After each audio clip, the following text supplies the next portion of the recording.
Hello friends, আবারও একটি নতুন পর্বে তোমাদেরকে স্বাগত জানাই। তো আজকে আমি তোমাদেরকে আর মাছের একটি রেসিপি করে দেখাবো। তার জন্য আমি এখানে আর মাছগুলো কেটে নিচ্ছি।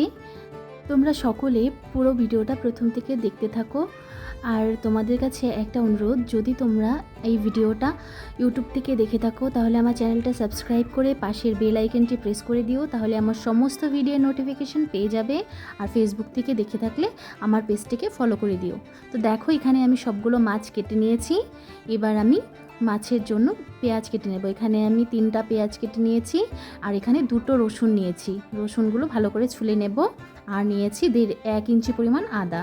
এখানে আমি আদা, একটা রসুন আর একটা পেঁয়াজ বেটে নেব।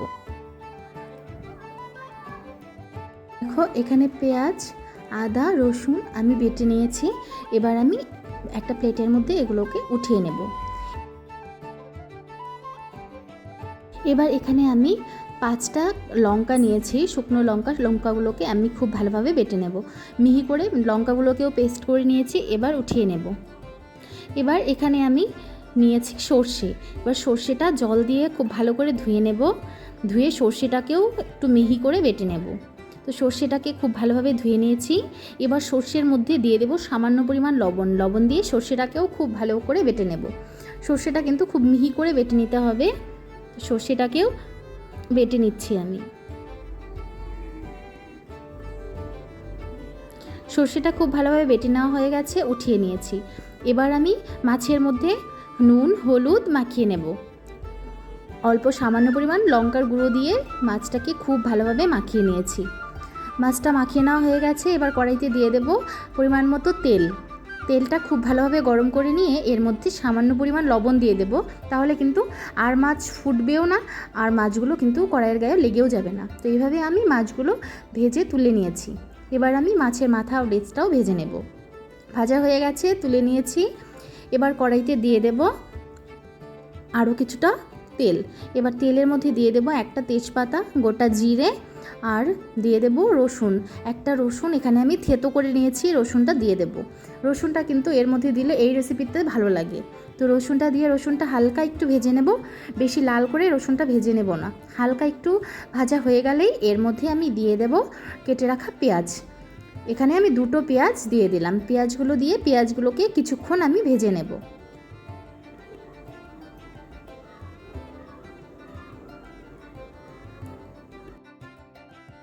দেখো, পেঁয়াজটা হালকা লাল ভাজা হয়ে গেছে। এর মধ্যে দিয়ে দেব সামান্য পরিমাণ আদা বাটা, আর দিয়ে দেব রসুন বাটা, আর এখানে দিয়ে দিলাম পেঁয়াজ বাটা আর লঙ্কা বাটা দিয়ে এবার মশলাটাকে কিছুক্ষণ কষিয়ে নেব।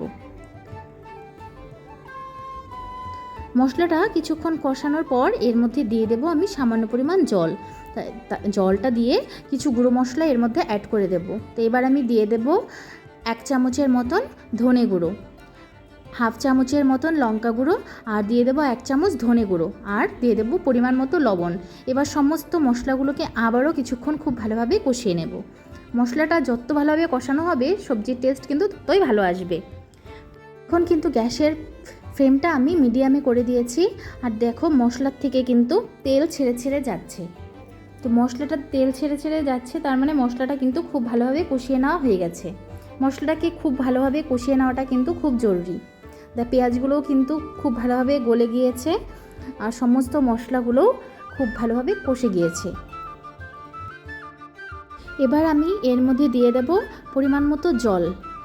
জলটা আপনারা আপনাদের যতটুকু ঝোল প্রয়োজন ততটুকু করে দিতে পারেন। তো এখানে আমি হালকা ঝোল ঝোল থাকবে সেরকমভাবেই করব। তো সেই পরিমাণ আমি এখানে জল দিয়ে দিয়েছি। জলটা আমি কিছুক্ষণ হালকা বয়েল করে নেব।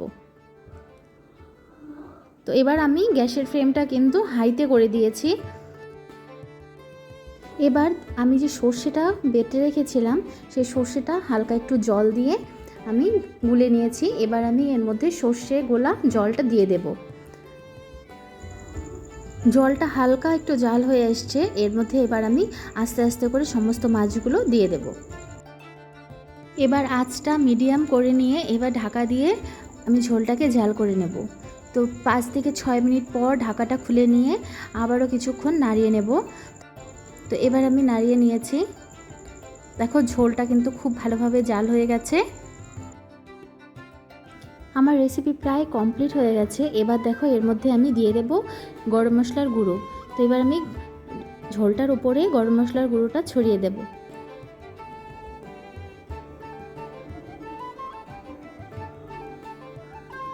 এবার ভালো করে মিশিয়ে নেব। এবার আরও 2 থেকে 3 মিনিটের মতন লো ফ্লেমে আমি কিছুক্ষণ এটাকে বসিয়ে রাখবো। 2 থেকে 3 মিনিট পর ঝোলটা পুরোপুরি খুব ভালোভাবে জাল হয়ে গেছে।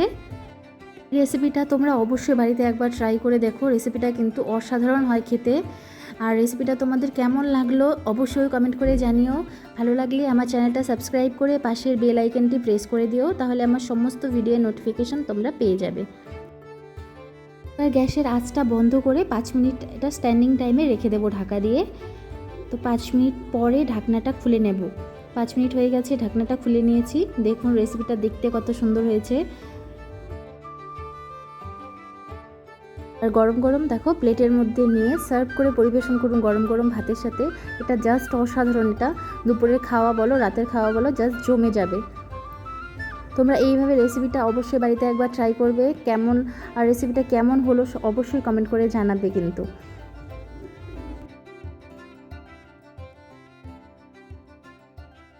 আর মাছের রেসিপি তোমরা অনেকভাবে খেয়েছো, এইভাবে অবশ্যই বাড়িতে একবার বানাবে।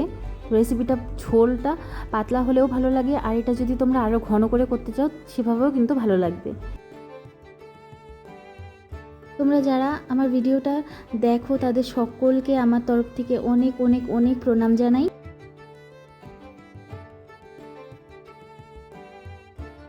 Thanks for watching my video.